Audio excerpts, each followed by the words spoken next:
Nesses últimos 5 anos, aconteceram os seguintes eventos no nosso mundo.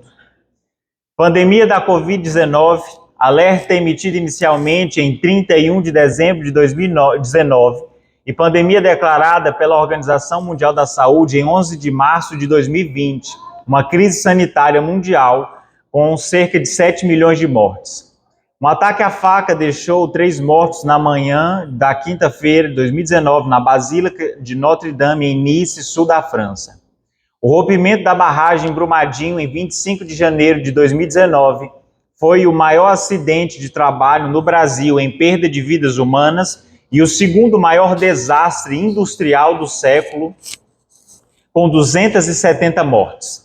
No ano passado, aqui claro, referindo-se a 2019, o Canadá sofreu sua pior temporada de incêndios, com mais de 6.600 focos, que queimaram 15 milhões de hectares, uma área aproximadamente 7 vezes maior que a média anual. 8 bombeiros morreram e 230 mil pessoas foram evacuadas de suas casas. Um biólogo afirmou que a onda de calor no Canadá pode ter matado mais de 1 bilhão de criaturas marinhas, como mexilhões, estrelas do mar, no Mar Salish, na costa sudoeste do país. Guerra da Ucrânia e Rússia. Pouco mais de um ano após o início da guerra, os ataques continuam. O saldo até então é de dezenas de milhares de mortos e feridos, além de 8 milhões de refugiados ucranianos que buscam proteção em outros países europeus. Pelo menos 20 mil pessoas foram mortas em Gaza desde que Israel começou a retaliação aos ataques do Hamas de 7 de outubro. Na cidade de Saudades, região oeste de Santa Catarina, um homem de 18 anos invadiu a escola Aquarela com 2 facas e matou 3 crianças e 2 funcionárias. O crime ocorreu no mês de maio. Após as mortes, o criminoso deu golpes contra o próprio corpo, o que deu início a uma série de ataques contra escolas ao redor de todo o país. Em junho de 2021, a pequena cidade de Cocalzinho de Goiás se viu no centro de uma das maiores caçadas a criminosos da história do Brasil. Lázaro Barbosa, suspeito de cometer uma chacina no Incranova, em Ceilândia, deu início a uma fuga que mobilizou quase 300 policiais e a mídia de todo o país. Uma operação policial contra traficantes no Morro do Jacarezinho, no Rio de Janeiro, deixou 28 pessoas mortas e passou a ser considerada a operação da Polícia Civil mais letal da história do Estado. As chuvas fortes, os deslizamentos e alagamentos deixaram mais de 230 mortos e 4 mil desabrigados em Petrópolis no início deste ano, na região serrana do Rio de Janeiro. Em 6 de fevereiro, um terremoto atingiu a Turquia e a Síria, se tornando o sismo mais letal do século. A tragédia resultou na perda de 50 mil vidas, deixando milhares de pessoas feridas e desabrigadas. Em agosto de 2023, os incêndios florestais de Maui, o Havaí, se tornaram os mais letais nos Estados Unidos em décadas. As chamas que começaram na cidade de Kula, a 35 quilômetros de Laína, destruíram edifícios, casas e veículos, marcando uma tragédia sem precedentes no estado insular. No início de setembro de 2023, um terremoto de magnitude 6,8 graus atingiu o centro do Marrocos, resultando em uma tragédia humanitária. De acordo com o Ministério do Interior, pelo menos 2.122 pessoas morreram, enquanto outras 2.421 ficaram feridas, com centenas em estado crítico. No meio de setembro de 2023, mais de 6 mil pessoas perderam a vida e outras 10 mil estavam desaparecidas devido às intensas chuvas desencadeadas pela tempestade Daniel no nordeste da Líbia. Sobe para 161 o número de mortos na tragédia do Rio Grande do Sul. Defesa Civil ainda busca 104 pessoas. O impacto das chuvas em 558 das 497 cidades gaúchas fez com que o estado tenha 538.164 pessoas desalojadas e outras 77.199 em abrigos. Atualmente, mais de 700 milhões de pessoas passam fome em todo o mundo, o que equivale a quase 10% da população do planeta. Se forem aplicadas taxas de mortalidade específicas por categoria, as organizações estimam uma faixa de cerca de 7 mil a 19 mil mortes por fome ao dia, ou seja, uma morte a cada 4,25 e 12 segundos. Abram suas Bíblias, por favor, no livro de Mateus, capítulo 24.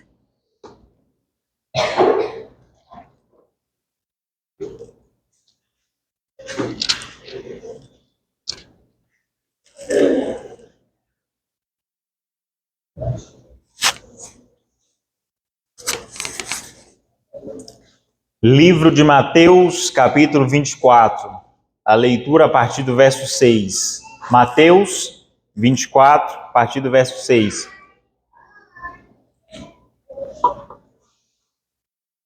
E ouvireis de guerras e de rumores de guerras. Olhai, não vos assusteis, porque é mistério que tudo isso aconteça, mas ainda não é o fim. Porquanto se levantará nação contra nação e reino contra reino, e haverá fomes e pestes e terremotos em vários lugares. Mas todas essas coisas são o princípio de dores. Então vos hão de entregar para seres atormentados e matar-vos-ão, e sereis odiados de todas as nações por causa do meu nome. Nesse tempo muitos serão escandalizados e trair-se-ão uns aos outros, e uns aos outros se odiarão. E surgirão muitos falsos profetas e enganarão a muitos. E, por se multiplicar a iniquidade, o amor de muitos esfriará. Eu pergunto para a igreja, a primeira parte da mensagem com relatos de matérias jornalísticas e a leitura de Mateus capítulo 24, guarda alguma correlação, sim ou não? Muitas pessoas, ao lerem esses eventos de Mateus 24 e analisarem a nossa situação como mundo, elas olham e falam assim, mas a Bíblia fala que no tempo do fim, nós ouviríamos de guerras e rumores de guerras, mas alguns anos atrás nós tivemos 2 guerras mundiais. A Bíblia fala que nós teríamos pestes em alguns lugares, mas alguns anos atrás nós tivemos a peste negra, que ceifou milhares, milhões de vidas. Mas, queridos, eu não sei se os irmãos já pararam para analisar a forma como os eventos estão acontecendo em nossa geração. Eles estão sem intervalo de tempo entre um e o outro. Porque quando a gente teve uma Primeira Guerra Mundial, se passaram vários anos para que a gente tivesse a Segunda Guerra Mundial. Não acabou a primeira e iniciou a segunda. Agora, no momento que nós estamos, países estão entrando em guerra e antes mesmo deles resolverem o problema da guerra deles, novos países então estão também entrando em guerra. No nosso tempo, mas já houve o grande terremoto de Lisboa e grandes terremotos e tsunamis, houveram? Sim, tiveram esses eventos. Só que no nosso tempo, um evento está sucedendo ao outro, de tal forma que a gente nem consegue mais acompanhar todos os eventos que estão acontecendo no mundo. Pode ser que muitos irmãos nem sabiam de algumas das notícias, de alguma das manchetes que eu noticiei aqui dentro dessa introdução que nós fizemos à mensagem. E esse fato, ele representa uma colocação bíblica, ele representa um cumprimento de profecia bíblica. Vocês já viram que a palavra de Deus, quando vai comparar os eventos finais, a palavra de Deus compara a sequência de eventos finais com que outro evento? Com uma mulher grávida que está prestes. O que acontece com as contrações? Quanto mais se aproxima o tempo da criança nascer, elas vão ficando mais intensas e o tempo entre uma e outra vai diminuindo. O que está acontecendo no nosso tempo? As mesmas tragédias que antes já aconteceram estão acontecendo de novo, só que a intensidade está aumentando. A intensidade está cada vez mais aumentando. E o tempo entre as catástrofes, o que está acontecendo com esse tempo? Com esse intervalo de tempo, está diminuindo. Está diminuindo. Se as profecias de Mateus 24, 6 a 12 já estão se cumprindo no nosso tempo, por que Jesus ainda não voltou? Porque o versículo 14 ainda não se cumpriu. Vamos voltar aqui para Mateus 24?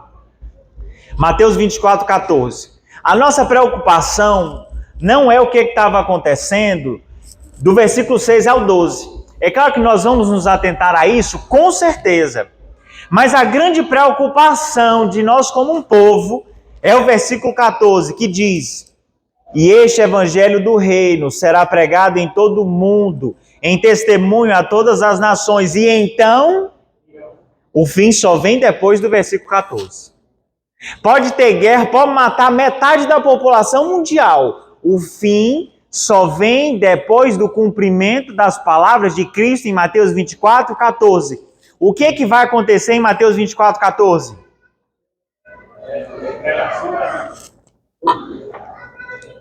O evangelho do reino será pregado aonde? De que forma? Como que o evangelho vai ser pregado em todas as nações? Tá aí, amado, tá dentro do versículo. Ele vai ser pregado como? Como testemunho. Como testemunho. O evangelho não vai ser pregado simplesmente por entregas de livros. É importante a entrega de livros? Sim, é por isso que todo ano nós guardamos um dia específico para fazer uma entrega mundial de livros. O evangelho não vai ser pregado só por estudos bíblicos. O estudo bíblico é importante? Demais. As pregações, os sermões dos púlpitos são importantes? Muito. Mas a palavra de Deus não relatou nenhum desses eventos como sendo o ápice da proclamação do evangelho para que venha o tempo do fim. A palavra de Deus diz que esse evangelho do reino ele vai ser pregado em todo o mundo em testemunho. O evangelho ele será levado como um testemunho. Haverá um testemunho do evangelho por parte das pessoas que os levam. De tal forma que antes mesmo de que eles falem sobre o evangelho, esse evangelho já vai ter chegado naquele lugar. Por quê? Porque o testemunho, ele precede a pregação. O nosso testemunho, ele chega na frente. A pregação, ela chega depois. E o testemunho, ele vai dar poder à pregação que a gente vai estar proferindo. Se o testemunho que chegar é negativo, ninguém vai dar crédito à pregação.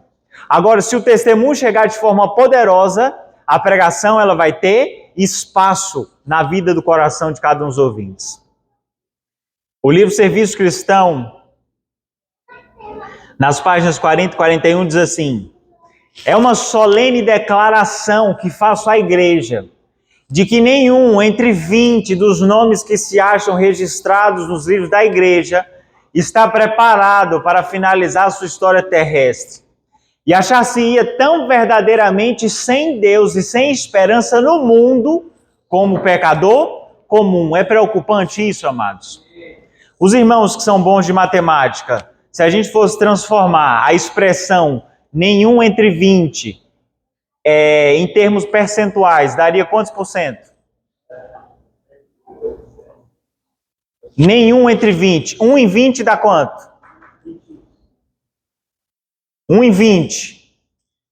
Dá quantos por cento? Eu sei que os irmãos estão tímidos, porque todo mundo está forte em matemática. Dá 5%. Só que o texto diz nenhum entre 20. Então a gente está tratando de um percentual abaixo de 5% das nossas igrejas, amados. O texto não está falando que menos que esse percentual está indo para o inferno, não é isso. O texto está dizendo que nem 5% da nossa igreja está pronta nesse momento para encerrar a sua vida. Se nesse momento Jesus nos chamasse todos nós para repousar no pó da terra, nem 5% estaria pronto para receber esse chamado da parte de Deus. E se esse chamado fosse feito hoje, nós estaríamos tão sem esperança quanto o pecador comum que está lá fora e nem acredita no nome de Deus. Está faltando, irmãos, fé vital dentro do nosso movimento. Está faltando comunhão na minha vida para que eu consiga sair desse percentual. Para que eu consiga sair desse número que está sendo relatado. Nós estamos vivendo as nossas vidas tão alheios aos acontecimentos que estão ocorrendo no mundo que a gente não está se preparando. E queridos, para aquele que não está atento à palavra de Deus, não existe evento nenhum que possa despertá-lo da condição que ele se encontra. E eu vou provar para os irmãos. Todos lembram-se do tempo do dilúvio? Quando antes de ter o dilúvio, Deus mandou Noé fazer o quê? Ele pregar, e ao mesmo tempo que ele pregasse, ele deveria construir uma arca. E chegou o momento que não apenas a família de Noé, mas alguns animais seriam preservados, para que aquela espécie pudesse ser preservada mesmo após o dilúvio. Os irmãos lembram como os animais entraram na arca? Uma fila gigantesca de animais, de forma extremamente organizada e ordenada, caminhou lentamente em direção à arca. E depois disso, uma quase que infinidade de pássaros as aves tomaram os céus e organizadamente também entraram dentro da arca. Tinha como explicar esse evento? Não tinha explicação.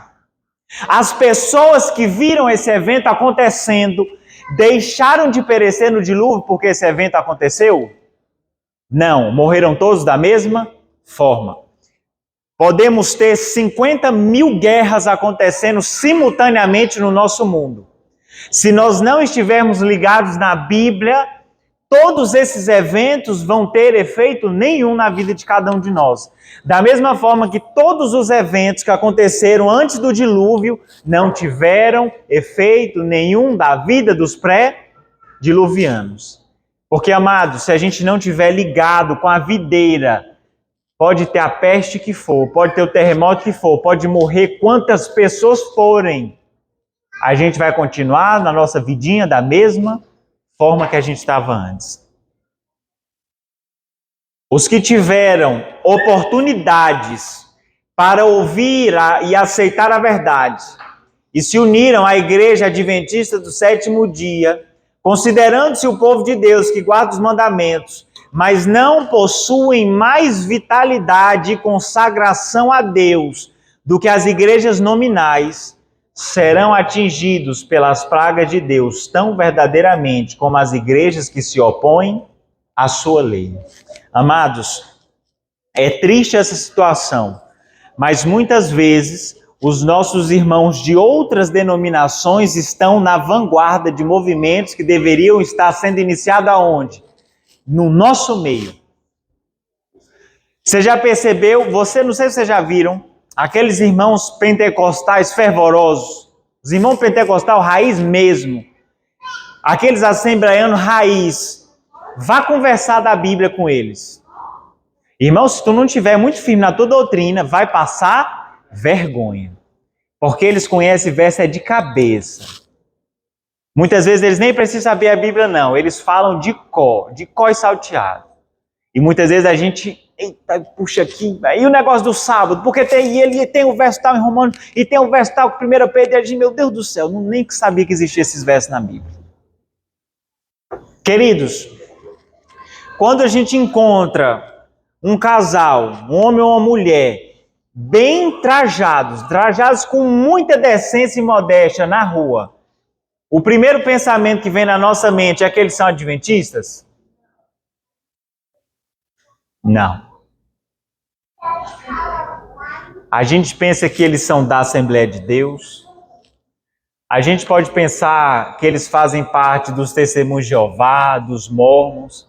Aí se a gente descartar todas as opções, aí no fim a gente pergunta, vocês são adventistas? Tá aí, são adventistas. Esses movimentos tinham que nascer, amados, no nosso meio. A verdade foi entregue para esse movimento. Mas, querido, cuidado em fazer parte do movimento adventista. Repousa grande luz sobre esse movimento, mas a responsabilidade ela é proporcional à luz. Seremos cobrados pela luz que nós recebemos. E da mesma forma que grande luz recebemos, grande responsabilidade nós também temos perante ao mundo. seremos cobrados, amados, pela luz que recebemos. Testemunhos Seletos, volume 2, páginas 547 e 548. Estamos em tempo de sacudidura, tempo em que cada coisa que pode ser sacudida, sacudir-se-á. O Senhor não desculpará os que conhecem a verdade, se não obedecem aos seus mandamentos por palavra e ação. O tempo da sacudidura, ele não vai começar na nossa igreja, ele já começou. A sacudidura, ela já iniciou dentro do nosso movimento, só que em breve ela vai ter o ápice profético, mas a sacudidura já está começando. Por causa da pandemia de Covid-19 que a gente teve há pouco tempo, muitos saíram do meio da casa de Deus para nunca mais retornar para as nossas fileiras. Eles já foram sacudidos por causa da pandemia. E a pandemia não é nem de longe o evento que vai marcar o ápice da sacudidura. As pequenas provações da vida já estão sacudindo as pessoas. A grande peneira do Senhor já está passando por todas as igrejas e o joio ele vai ser retirado do nosso meio. Porque o povo de Deus que será apresentado nos últimos dias será um povo puro e santo. Um povo que tem o nome do Senhor. Amados, tudo o que puder ser utilizado para sacudir o povo será utilizado. Seremos provados em relação a emprego, em relação ao sábado, em relação ao matrimônio, em relação a dinheiro, em relação a qualquer coisa, irmãos. Seremos provados em tudo. Grande será a sacudidura dentro do nosso movimento. E quando o olhar profético contemplou a igreja ao final do tempo da sacudidura, sabe qual é o registro que a gente tem? Quando o olhar profético olha para a igreja, as palavras são assim: a igreja parece que vai cair. A situação da igreja estava tão feia, estava tão grave, que quando a profetisa olha para a igreja, fala, ela vai tombar, não tem como. Vai cair, não tem jeito. A sacudidura não vai só tirar o joio, vai derrubar a igreja inteira. Tal foi a gravidade da sacudidura que passou no nosso meio. Mas parece que nós não estamos preocupados com esses eventos que vão acontecer no nosso meio. Parece que nós estamos olhando para o desenrolar profético, estamos olhando para a tragédia que está acontecendo lá no mundo e a gente está descansado dentro da nossa casa. Estamos tranquilos dentro dos nossos lares. O plano de Satanás é enfraquecer a fé do povo de Deus nos testemunhos. Em seguida vem o ceticismo no tocante aos pontos vitais de nossa fé, as colunas de nossa posição. Depois as dúvidas acerca das escrituras sagradas. E então a caminhada descendente para a perdição. Quando os testemunhos nos quais se acreditava anteriormente são postos em dúvidas e rejeitados, Satanás sabe que as pessoas enganadas não pararão por aí. Ele redobra os seus esforços até lançá-las em rebelião aberta, que se torne irremediável e termine em destruição. Testemunho, volume 4, página 211. O primeiro grande assalto do inimigo contra o movimento adventista é lançar o descrédito aonde? Nos testemunhos. Quando nós vamos fazer leitura dos livros do Espírito de Profecia, ele se refere a si mesmo como testemunhos. É comum para nós aqui na divisão sul-americana, referir-se como o Espírito de Profecia. Mas na leitura do próprio livro, ele é referido como os testemunhos. Aqui o texto diz que o grande assalto do inimigo contra o povo de Deus vai começar lançando descrédito sobre os testemunhos, sobre o Espírito de Profecia. Conseguindo lançar o descrédito sobre os testemunhos, agora serão abaladas as colunas da nossa fé, as nossas crenças fundamentais. E por fim serão lançadas dúvidas sobre a própria Bíblia. E eu pergunto, já iniciou o tempo do descrédito dos testemunhos do Espírito de Profecia, sim ou não? Sim, irmãos. Muitos membros das nossas próprias igrejas já não atribuem mais inspiração aos testemunhos do Espírito de Profecia. E não apenas isso, Agora nós já estamos quase que passando para a segunda etapa. As nossas crenças fundamentais estão sofrendo grande ataque. Pessoas estão saindo dentro da nossa igreja para pregar a doutrina de que o Espírito Santo já não é um membro da Trindade, agora ele é só um poder. Pessoas estão saindo dentro da nossa igreja para pregar que não, Jesus não é eterno, ele um dia foi gerado também.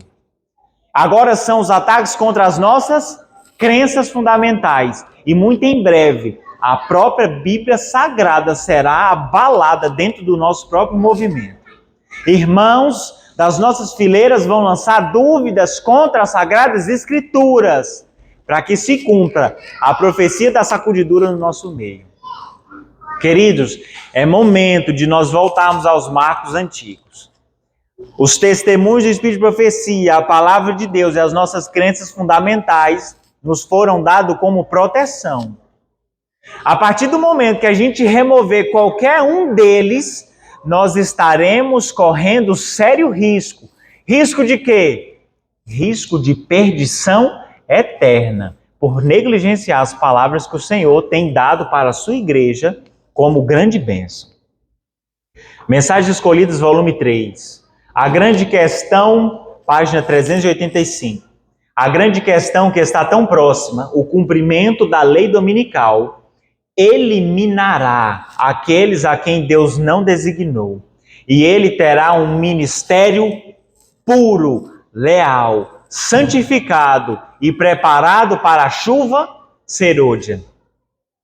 O ápice da sacudidura se dá na emissão do decreto dominical. Agora sim, a gente vai separar quem é que vai ficar nas fileiras do povo de Deus e quem não vai ficar. Agora sim, a gente vai fazer distinção de dois grandes grupos. Um grupo que está sendo preparado para a chuva serôdia, o recebimento do refrigério pela presença de Deus no derramamento do Espírito Santo, e aquele grupo que tinha aceitado o nome de adventista, mas nunca viveu a vida de adventista. Os dois grupos serão separados por todo o sempre, para nunca mais andarem juntos. Hoje, as nossas ações estão definindo qual grupo nós estaremos muito em breve. Muitas vezes o adventista ele tem uma noção um pouco deturpada do decreto dominical. E a gente pensa assim, não, quando chegar o decreto, quando eu olhar e tiver lá o Papa com o presidente dos Estados Unidos assinando o decreto, aí eu vou mudar a minha vida. Aí eu vou saber que Jesus está voltando. Eu vou ler a Bíblia, eu vou ler o Espírito de Profecia, eu vou orar, eu vou ter comunhão com Deus, e eu vou dar estudo bíblico, e você vai estar completamente perdido. Por quê? Porque quando for emitido o decreto dominical, aqueles que já estiverem construindo uma vida ao lado de Deus, eles só vão mostrar, eles vão testemunhar que eles construíram uma vida ao lado de Deus. E quem não construiu até o decreto? Não tem mais tempo, irmãos. Não tem mais tempo. O tempo que nós possuímos para mudar a nossa vida se chama hoje. Pode ser que amanhã a gente já não tenha oportunidade mais de mudar o nosso caminho e de transformar a nossa vida por completo. Nós estamos experimentando os últimos momentos, os últimos instantes da graça de Deus. E a palavra de Deus, no livro de Romanos, capítulo 13, verso 11, diz assim. Vamos abrir. Romanos 13, 11. É um texto bem conhecido, mas é importante a gente abrir a Bíblia, a gente ler aqui na íntegra o que a palavra do Senhor quer nos dizer. Romanos, capítulo 13, verso 11.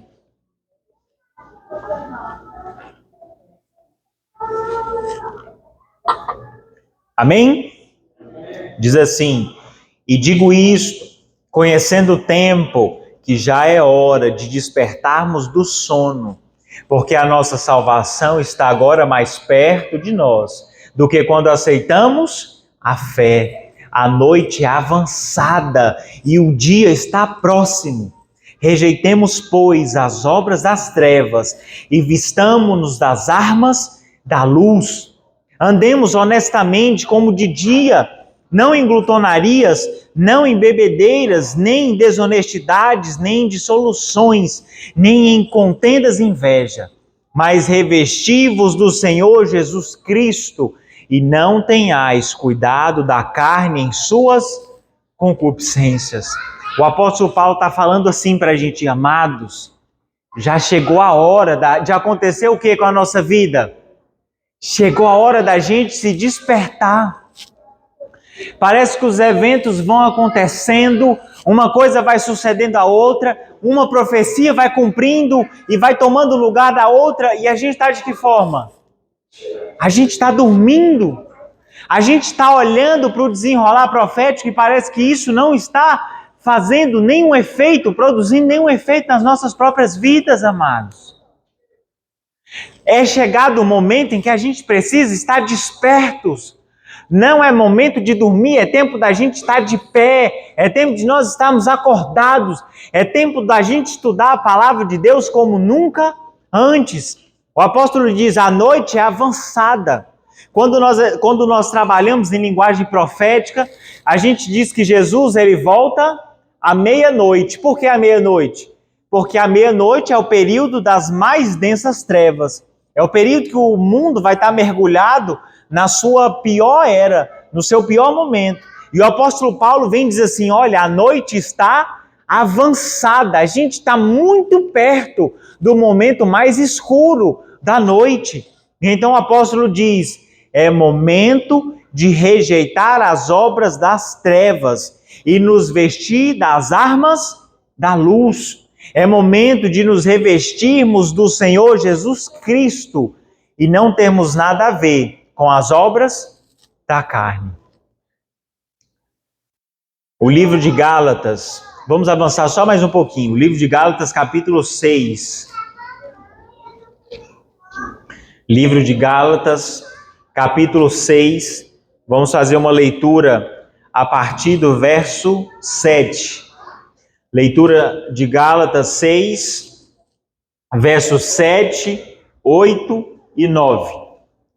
Gálatas 6, versos 7, 8 e 9. Diz assim, não erreis, Deus não se deixa escarnecer, porque tudo que o homem semear, isso também ceifará. Porque o que semeia na sua carne, da carne ceifará a corrupção. Mas o que semeia no Espírito, do Espírito ceifará a vida eterna. E não nos cansemos de fazer bem, porque a seu tempo ceifaremos, se não houvermos desfalecido. O que o apóstolo está querendo nos dizer? Aqui existe um princípio que não tem como fugir dele. É o princípio da colheita. O princípio do plantio e da colheita. Vocês já viram em algum lugar um grande produtor, um grande fazendeiro, fazer uma plantação grande de milho e no final ele colher soja? Por que não? Porque ele plantou milho.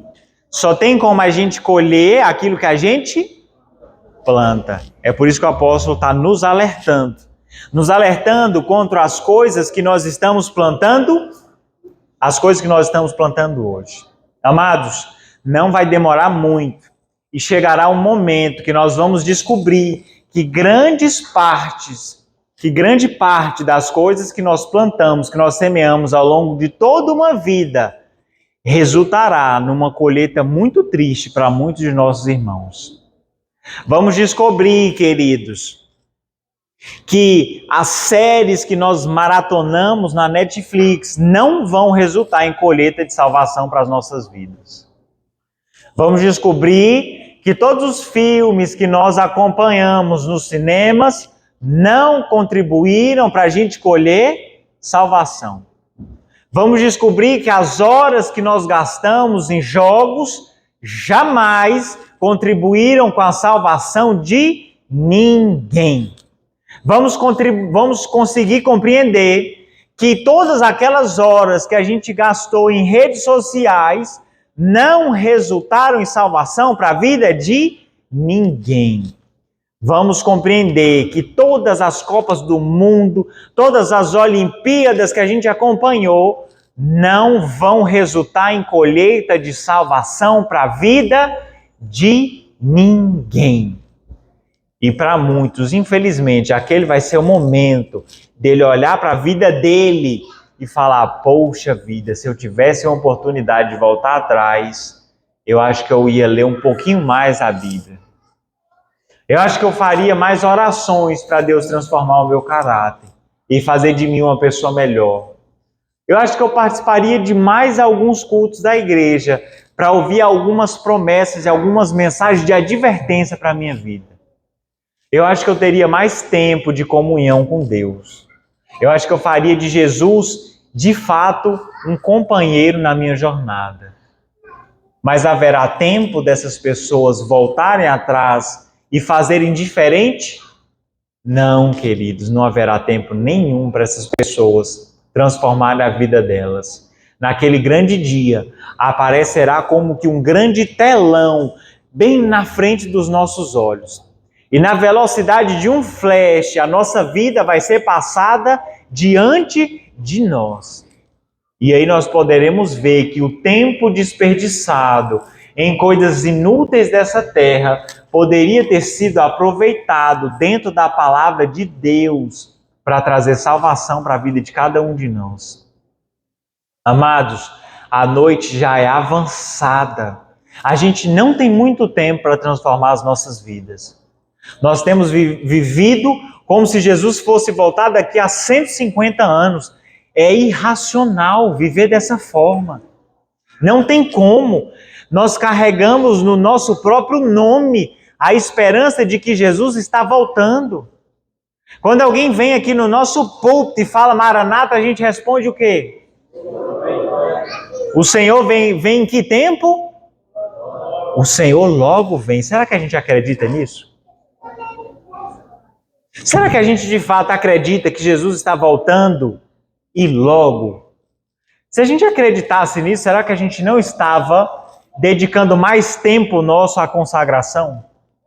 Será que a gente não estava dedicando mais tempo nosso para o estudo da palavra? Amados, nós temos vagado por caminhos sombrios na nossa vida. Temos vagado por caminhos sombrios, irmãos.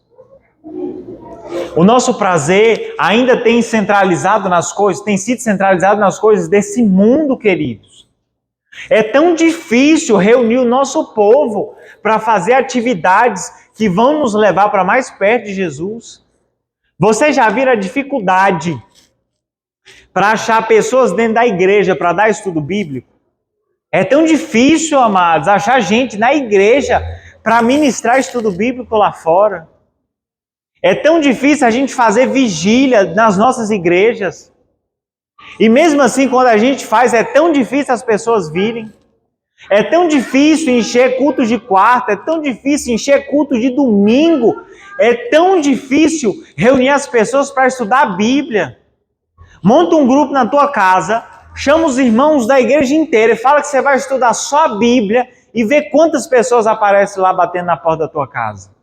É tão difícil reunir a igreja para fazer coisas que produzem salvação dentro da nossa jornada. Agora, amados, chama os irmãos para fazerem coisas que não tem nada relacionado com a religião. Convida os irmãos para um almoço e vê se praticamente todo mundo que você convidou não vai estar lá. Convida os irmãos para sair. Convida os irmãos para jogar. Convida os irmãos para assistir uma série, para assistir alguma coisinha.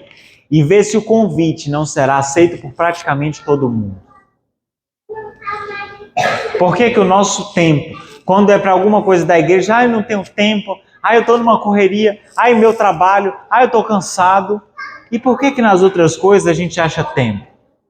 Por que há tanto tempo para fazer aquilo que não tem edificado um caráter cristão nas nossas vidas? Amados, vai chegar um momento que nós vamos nos lembrar de cada convite que a gente desprezou. Cada convite que a gente desprezou para estar na igreja, para fazer grupos de estudo da palavra de Deus.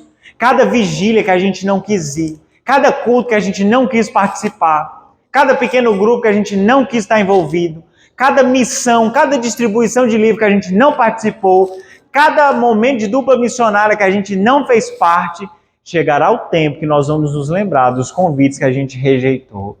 E amados, que triste não vai ser as pessoas que se lembrarem disso no momento que não tiver oportunidade mais de nada. Chegará um momento que muitos vão se dirigir a Jesus Cristo.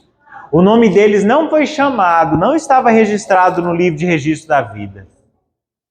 E essas pessoas vão chegar até Jesus e vão falar: Senhor, no meio de todos esses nomes, o Senhor não me chamou? Senhor, mas a gente fez tanta coisa no seu nome.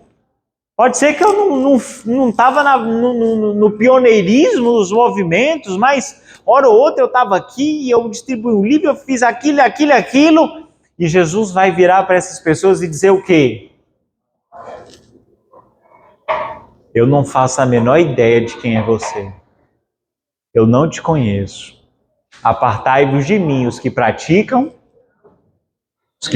iniquidade. Queridos, essas palavras podem ser direcionadas a todos nós, se as nossas vidas não forem transformadas pelo Espírito Santo. Se nós usarmos o nosso tempo de qualquer jeito, de forma frívola, gastando ele com prazeres do mundo, seremos nós essas pessoas naquele grande dia. Seremos nós essas pessoas naquele grande dia.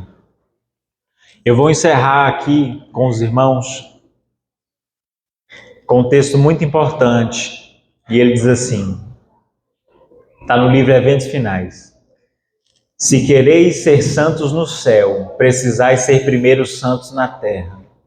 Os traços de caráter que acalentais na vida não serão modificados pela morte ou pela ressurreição.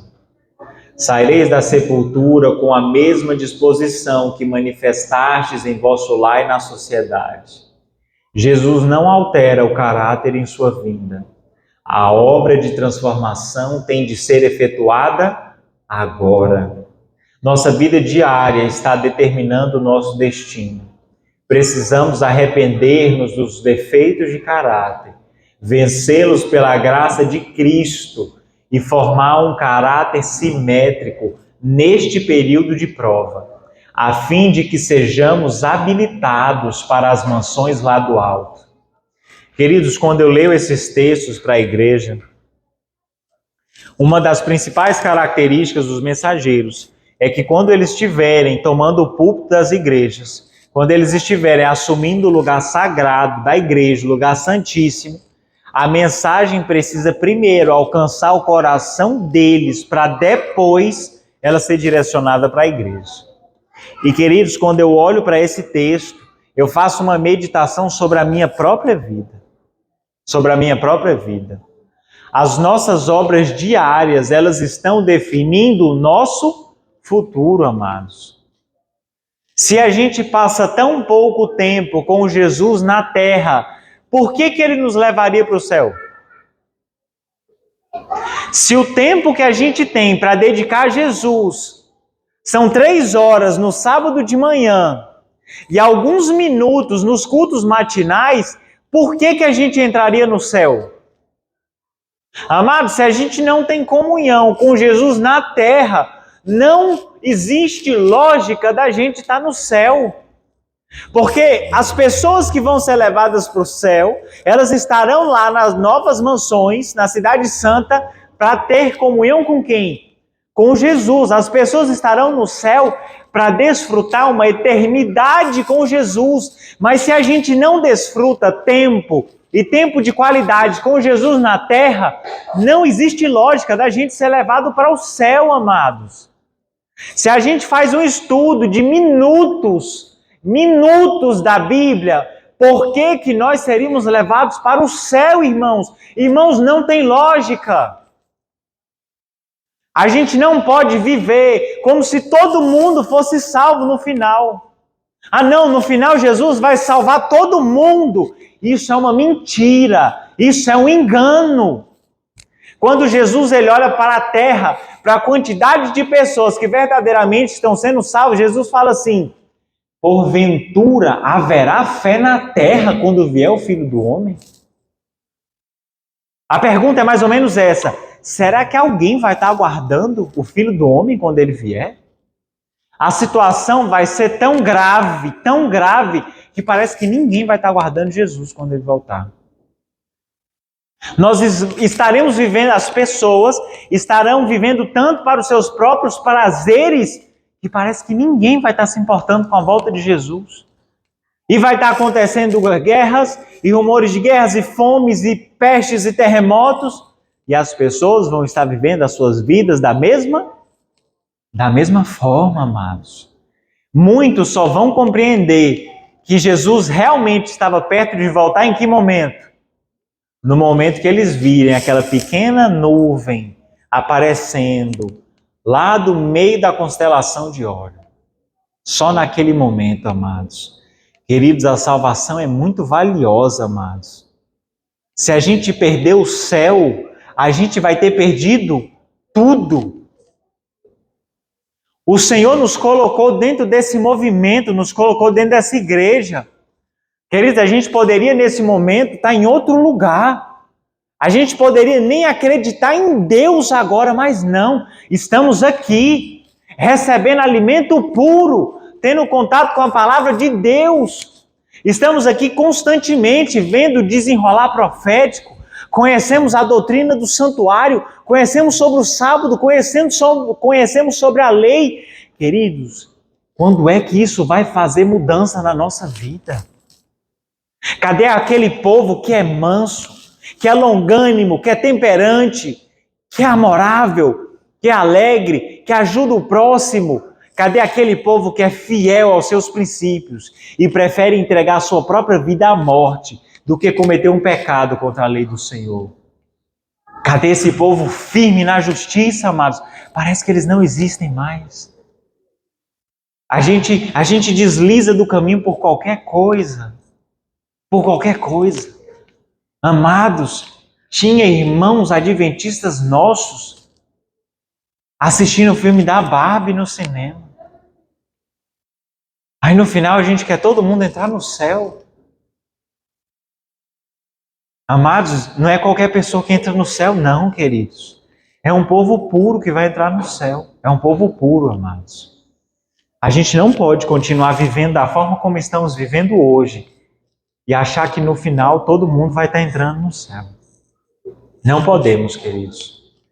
Eu vou compartilhar o último texto com os irmãos para a gente encerrar a nossa reflexão. Meditação matinal, o cuidado de Deus, na página 215, parágrafo 5º, diz assim: as obras de Cristo não somente atestavam ser ele o Messias, como indicavam a maneira por que se havia de estabelecer seu reino. O reino de Deus não vem com aparência exterior, vem mediante a suavidade da inspiração de sua palavra. Pela operação interior de seu espírito, a comunhão da alma com ele, que é a sua vida. A maior manifestação de seu poder se observa na natureza humana, levada à perfeição do caráter de Cristo. A maior manifestação do poder de Deus é demonstrada no momento em que a igreja de Jesus for semelhante a quem? For semelhante a Jesus. Lembra o primeiro texto? A primeira leitura que a gente fez foi uma leitura de Mateus capítulo 24. A gente viu lá no verso 14 que antes de vir o tempo do fim, precisa acontecer o que primeiro? Pregação do evangelho. De que forma? Por testemunho, amados. A maior manifestação do poder de Deus, é quando uma pessoa chegar para o povo, olhar para a pessoa, analisar a vida dela, falar: nossa, que povo parecido com Jesus. Nossa, como esse povo parece com Jesus. Eles falam da mesma forma. Eles falam de forma branda, de forma mansa. Eles não se irritam, eles não se impacientam. Eles não têm ódio, eles não têm mágoa no coração. Eles amam da mesma forma que eles falam que o mestre deles amava. Eles não têm prazer nas coisas do mundo. Eu chamo eles para ir para um canto e eles não querem. Esse povo gosta de ler a Bíblia. Esse povo tem tantos versículos decorados na mente. Eles são tão santificados. Todo momento eles estão se reunindo, eles se reúnem com os irmãos para louvar, eles se reúnem com os irmãos para estudar a Bíblia, eles fazem cultos de oração. Nossa, mas esse povo, eles têm um amor tão grande por Jesus que não tem nada que os faça sair do caminho. Nossa, o mundo inteiro está perseguindo esse povo. Eles são odiados de todas as nações, mas mesmo assim, eles não abrem mão dos seus princípios. Eles permanecem no amor de Jesus, mesmo que eles tenham que entregar a vida. Esse é o testemunho que o mundo está esperando, amados. Está faltando só isso para Jesus voltar. E Jesus estende um convite para cada um de nós, nesse dia santo. Jesus estende um convite para cada membro da igreja adventista. E a gente vai encerrar esse momento ouvindo esse convite de forma cantada. Eu vou convidar aqui a Maria Luísa, ela vai se colocar aqui à frente. E a gente vai encerrar o nosso sábado, a parte do culto divino do nosso sábado, ouvindo o convite de Deus para as nossas vidas por meio dessa canção. Ao final da canção, eu já peço que todos os irmãos se coloquem de pé e aí a gente vai encerrar, apresentando as nossas vidas diante do trono de graça. Amém?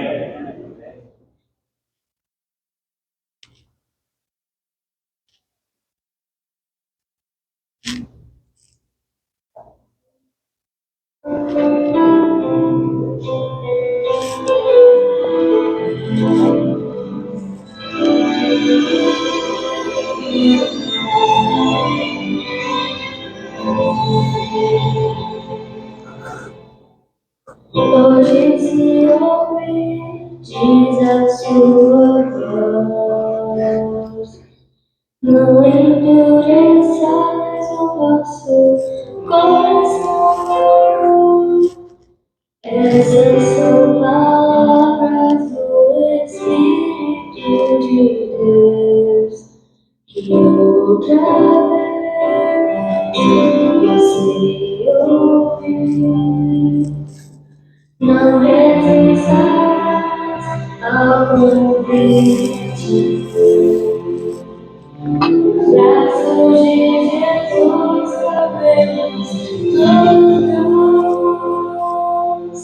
Ele nos restaura como toque de sua mão. Mas qual será sua decisão? Já toda culpa é dor, Jesus tem a cura. Para quem quer viver, Ele é o pão. Já qualquer sofrendo alma, Ele traz a paz. Quem nada tem, Ele tudo é.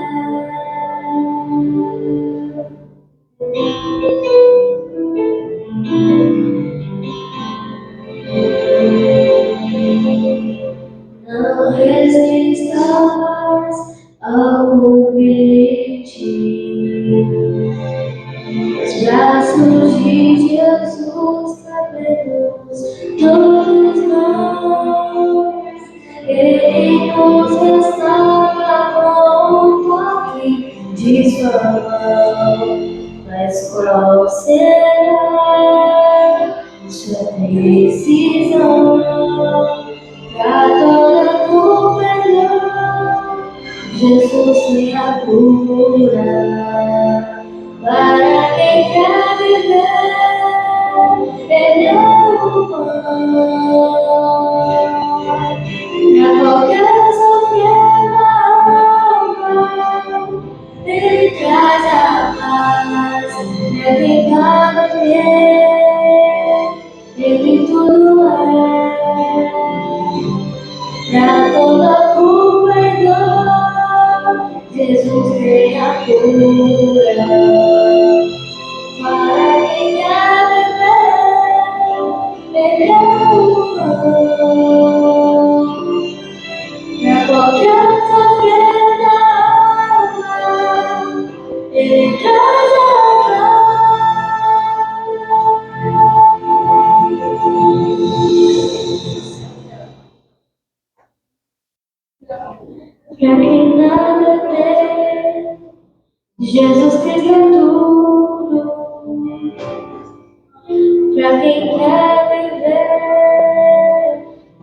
pão da vida, pra viver. Ele é o pão.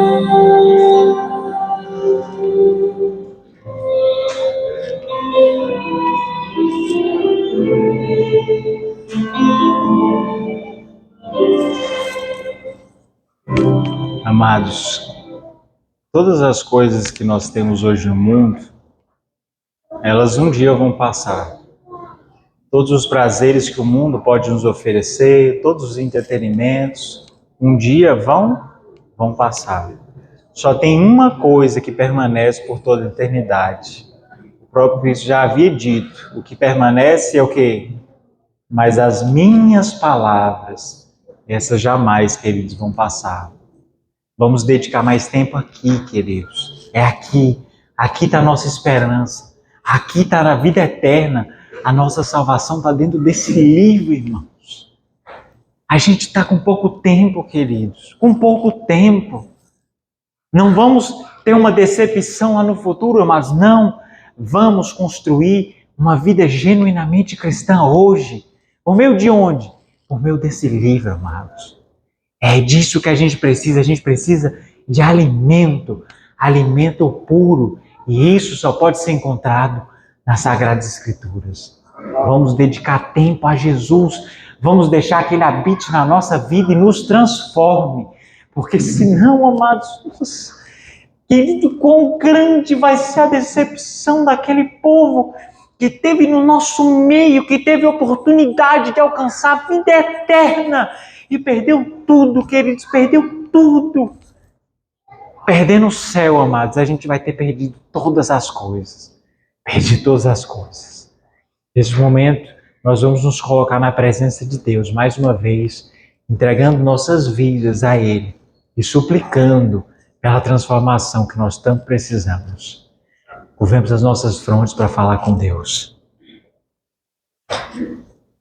Bondoso, excelso, majestoso e longânimo Pai, mais uma vez, confiados no mérito de Jesus Cristo, nos colocamos, Senhor, diante do Teu santo trono de graça. Somos gratos, ó Pai, por cada raio de luz que tem alcançado as nossas vidas, por cada mensagem de advertência e repreensão que o Senhor tem enviado para nós, Senhor, porque reconhecemos que se Tu tem nos advertido, é porque o Teu amor, meu Pai, ainda tem intercedido por cada um de nós, para que alcancemos a nossa salvação. Bondoso eterno Pai, iniciamos a nossa súplica pedindo perdão pelos nossos pecados. Perdoa-nos, ó Deus, por cada tempo perdido, Senhor. Perdoa-nos, ó Deus, por cada oportunidade lançada fora, oportunidade de crescimento e de santificação. Perdoa-nos, ó Deus, por dedicar mais tempo aos prazeres desse mundo do que à Tua palavra, Senhor. Nos perdoa, Senhor, por não termos seguido o exemplo de Jesus Cristo em nossas vidas, ó Pai. Mas, Deus eterno, mais uma vez, a súplica, meu Deus, o grito que sai da raça humana nesse momento, é para que a Tua graça possa ser novamente renovada em nossas vidas, Senhor. Por Tua misericórdia, ó Pai, concede-nos, ó Deus, uma nova oportunidade, Senhor. Nos dá só mais um pouco de tempo, ó Pai, para que as nossas vidas possam ser transformadas, Senhor. Nos dá, Senhor, mais um pouco, meu Deus, só mais um pouco. Prolonga, meu Deus, as nossas vidas nesse mundo só por mais um pouco de tempo, Senhor, para que nós possamos, assim, alcançar a salvação em Cristo Jesus. Ó Deus eterno, tira do nosso coração os prazeres pelas coisas do mundo, Senhor. Tira dos nossos olhos, meu Deus, o encanto pelas coisas que tem nos prendido aqui nessa terra, meu Pai. Nos dá o prazer pela santidade, Senhor. Nos devolve, meu Deus, o gosto pela pureza, meu Deus, e pela consagração. Nos dá, ó Pai, o prazer na Tua palavra, meu Deus. Nos ajuda a ler esse livro, Senhor, e a colocar ele no nosso coração, Pai. Escreve, Senhor, a Tua lei em nossas mentes, meu Deus. Registra ela nas tábuas do nosso coração, ó Pai. Senhor Deus, não entrega, meu Pai, a Tua herança ao opróbrio, mas renova, meu Pai, a oportunidade Nos salva, meu Deus, mediante Jesus Cristo, Pai. Não deixa, meu Deus, o teu povo perecer nessa terra, meu Pai. Mas mostra que o Senhor é poderoso. Mostra que ao todo tempo foi o Senhor que esteve ao leme conduzindo as nossas vidas. Mostra, Senhor, que esse movimento, ele tem o chamado do céu. Mostra, Senhor, para nós que o teu poder, ele é suficiente para nos salvar perfeitamente, meu Deus. Transforma as nossas vidas, Pai. Nos torna semelhante ao nosso Mestre, ao nosso grande modelo. Ó Pai eterno, só mais uma oportunidade, Senhor. Nos salva pelo teu grandioso amor, meu Deus. E hoje, Senhor, nos prepara para os eventos finais, para cruzar os eventos finais e estando de pé, meu Pai, no momento das mais densas trevas desse mundo, para que possamos assim, meu Deus, encontrar com Jesus Cristo nas nuvens do céu e possamos erguer as nossas mãos, dizer que este é o nosso Deus a quem nós aguardávamos e que Ele nos salvará, Senhor. Nos ajuda, meu Pai, salva a nossa juventude, meu Deus.